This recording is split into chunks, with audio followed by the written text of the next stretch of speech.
Hello everyone. सो आज की video में आप लोग देखने वाले हैं आरआरबी ग्रुप डी एग्जाम 28 नवंबर 2025 को पूछे गए तीनों शिफ्ट के जीके जीएस, जो कि अभी आने वाले एग्जाम में भी काफी इंपॉर्टेंट रहने वाले हैं। और अभी सिर्फ एक दिन हुआ है और आप लोगों को देखने मिलेगा कि तीनों शिफ्ट में कुछ कुछ क्वेश्चन ऐसे हैं जो अभी से ही रिपीट होने स्टार्ट हो गए हैं। जो क्वेश्चन 27 नवम्बर के फर्स्ट शिफ्ट में पूछा गया है उससे रिलेटेड क्वेश्चन थर्ड शिफ्ट में भी पूछे गए हैं। जो सेकंड शिफ्ट में पूछा गया है उससे रिलेटेड भी थर्ड शिफ्ट में पूछे गए हैं। तो अभी और भी बहुत सारे क्वेश्चंस देखने को मिलेंगे जो रिपीट होने वाले हैं। सो ग्रुप डी एग्जाम तो स्टार्ट हो चुका है। अब जितने भी शिफ्ट पार होते जाते हैं आप लोग उनके सारे क्वेश्चन को एनालाइज करते जाइए।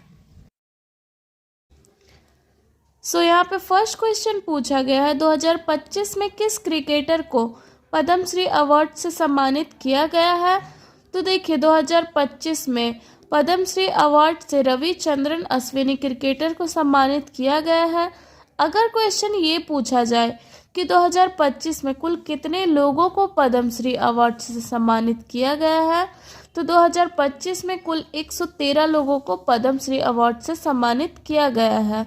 नेक्स्ट क्वेश्चन पूछा गया है 51वां G7 शिखर सम्मेलन कहाँ आयोजित किया गया।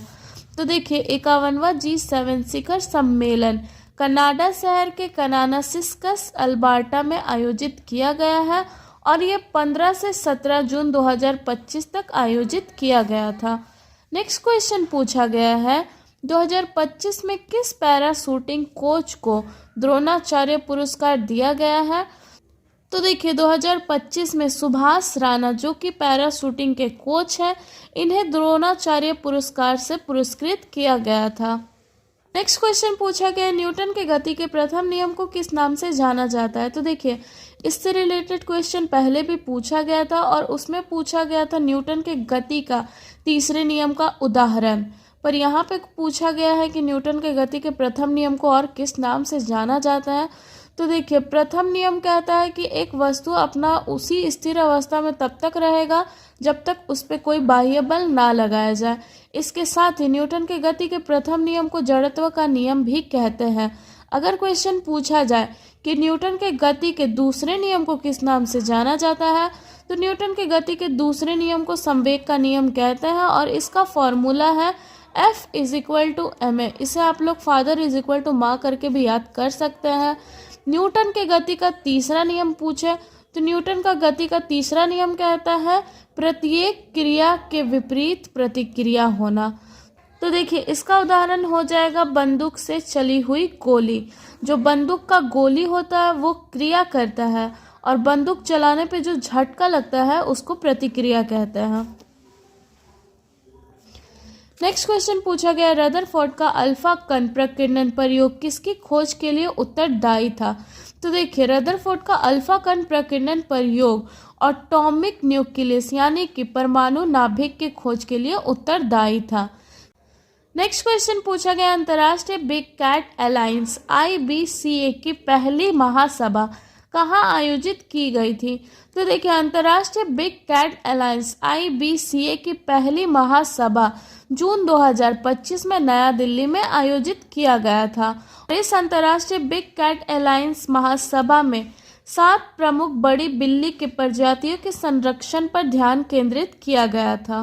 नेक्स्ट क्वेश्चन पूछा गया 2025 ऑस्ट्रेलियन ओपन महिला एकल फाइनल में विजेता कौन थी और किसे हराया था।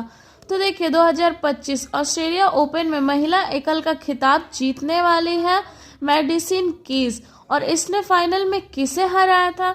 तो इसने फाइनल में आर्यन साबालेंका को हराया था।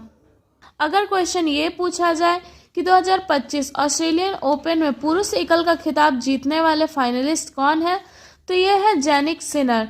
तो इनको आप लोग याद रखिएगा कि महिला एकल का खिताब जीतने वाली है मैडिसन कीज और पुरुष एकल का खिताब जीतने वाले हैं जैनिक सिनर। नेक्स्ट क्वेश्चन पूछा गया 2025 में प्रकाशित 2025 के भ्रष्टाचार सूचकांक में भारत को कितने अंक मिले हैं, यानी कि भारत का स्कोर क्या है। तो देखिए 2025 में प्रकाशित 2025 के भ्रष्टाचार सूचकांक में भारत का स्कोर मिला है 38 यानी कि 38। अगर रैंक पूछा जाए भारत का तो भारत का रैंक 180 देशों में 96वें स्थान पर है। नेक्स्ट क्वेश्चन पूछा गया है प्रतिरोधकता किसके साथ बढ़ती है। तो प्रतिरोधकता जो होती है ये तापमान में वृद्धि के साथ बढ़ती है। नेक्स्ट क्वेश्चन पूछा गया है कोशिका विभाजन में कितनी कितनी संतति कोशिकाएं बनती है। तो देखिए कोशिका के विभाजन में अलग अलग संतति बनती है, जिसमें अगर देखा जाए समसूत्री विभाजन में, जिसे माइटोसिस भी कहते हैं, इसमें एक जनक कोशिका से 2 संतति कोशिका बनती है। पर यहीं अगर अर्धसूत्री विभाजन में देखा जाए यानी कि मियोसिस में अगर देखा जाए तो इसमें एक जनक कोशिका से 4 संतति कोशिकाएं बनती है। नेक्स्ट क्वेश्चन पूछा गया है बेरियम क्लोराइड और सोडियम सल्फेट के बीच कौन सी अभिक्रिया होती है। तो देखिए बेरियम क्लोराइड और सोडियम सल्फेट के बीच द्विविस्थापन अभिक्रिया होती है, या फिर इसे आप अवक्षेपण अभिक्रिया भी कह सकते हैं। तो ये दोनों ही आंसर करेक्ट है। नेक्स्ट क्वेश्चन पूछा गया है द्विखंडन के एक चक्र के बाद कितनी संतति कोशिकाएं बनती है। तो देखिए द्विखंडन के एक चक्र के बाद 2 संतति कोशिकाएं बनती है। नेक्स्ट क्वेश्चन पूछा गया है कि सोना, चांदी और प्लेटिनम प्राकृतिक में किस अवस्था में पाए जाते हैं। तो ये आप लोगों को ध्यान रहे कि सोना, चांदी और प्लेटिनम प्राकृतिक में मुक्त अवस्था में पाए जाते हैं। नेक्स्ट क्वेश्चन आपका पूछा गया था रिम्स, RIMS का फुल फॉर्म। तो रिम्स का फुल फॉर्म होता है रेगुलेटरी इंफॉर्मेशन मैनेजमेंट सिस्टम। तो ये आप फुल फॉर्म याद रखिएगा, इसको रिपीट किया जा सकता है। नेक्स्ट क्वेश्चन पूछा गया है कि पौधों में सूजन आती है जिससे आकार में परिवर्तन होता है, ये किसके कारण होता है। तो देखिए पौधों में परासरण विधि यानी कि ऑस्मोसिस विधि के द्वारा पानी जाता है, जिससे इसके आकार में परिवर्तन होता है और पौधा जो होता है वो सूजा हुआ दिखता है। तो इसका आंसर हो जाएगा परासरण, ऑस्मोसिस। नेक्स्ट क्वेश्चन पूछा गया जुलाई 2025 में DRDO के द्वारा विकसित आकाश मिसाइल का कौन सा वर्जन लद्दाख में तैनात किया गया था। तो देखिए जुलाई 2025 में DRDO के द्वारा विकसित आकाश मिसाइल आकाश प्राइम वर्जन को लद्दाख में तैनात किया गया है और इसका ऊंचाई लगभग 15,000 फीट ऊंचा है। नेक्स्ट क्वेश्चन है जब श्वेत प्रकाश प्रिज्म से होकर गुजरता है तो बैंगनी प्रकाश के विचलन की मात्रा किस पर निर्भर करती है।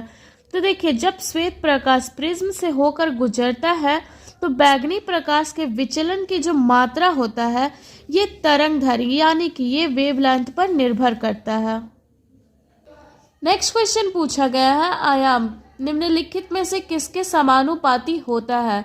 तो देखिए आयाम मुख्य रूप से ध्वनि की प्रबलता या फिर ये कहिए कि ध्वनि की तीव्रता, प्रबलता कहिए या फिर तीव्रता कहिए, ये दोनों ही इसके समानुपाती होता है। नेक्स्ट क्वेश्चन पूछा गया है पीयूष ग्रंथि से कौन कौन से हार्मोन निकलते हैं। तो देखिए पीयूष ग्रंथि से कोई एक हार्मोन नहीं निकलता है, इसमें से 3-4 तरह के हार्मोन निकलते हैं। पहला तो है आपका वृद्धि हार्मोन, दूसरा है प्रोलैक्टिन और तीसरा है आपका ऑक्सीटोसिन। ये तीनों ही आपका पीयूष ग्रंथि से निकलने वाले हार्मोन है। नेक्स्ट क्वेश्चन पूछा गया यदि निषेचन से पहले वर्तिकाग्र जो कि वर्तिका के शीर्ष पर होता है को हटा दिया जाए तो क्या होगा। तो देखिए यदि निषेचन से पहले वर्तिकाग्र जो कि वर्तिका के शीर्ष पर होता है उसको अगर हटा दिया जाए तो परागन अंकुरित नहीं होगा और निषेचन नहीं होगा। नेक्स्ट क्वेश्चन पूछा गया जब प्रतिरोध बढ़ता है तो निम्नलिखित में से क्या होता है। तो ये क्वेश्चन पहले भी बता चुके हैं, जब प्रतिरोध बढ़ता है तो तापमान में भी वृद्धि होता है। नेक्स्ट क्वेश्चन पूछा गया कमजोर क्षार और प्रबल अम्ल से बने विलयन का पीएच मान क्या होता है। तो देखिए कमजोर क्षार और प्रबल अम्ल से बने विलयन का जो पीएच मान होता है ये 7 से कम होता है। और ये सारे क्वेश्चन है फर्स्ट शिफ्ट में पूछे गए और ये सारे क्वेश्चन है फर्स्ट शिफ्ट में।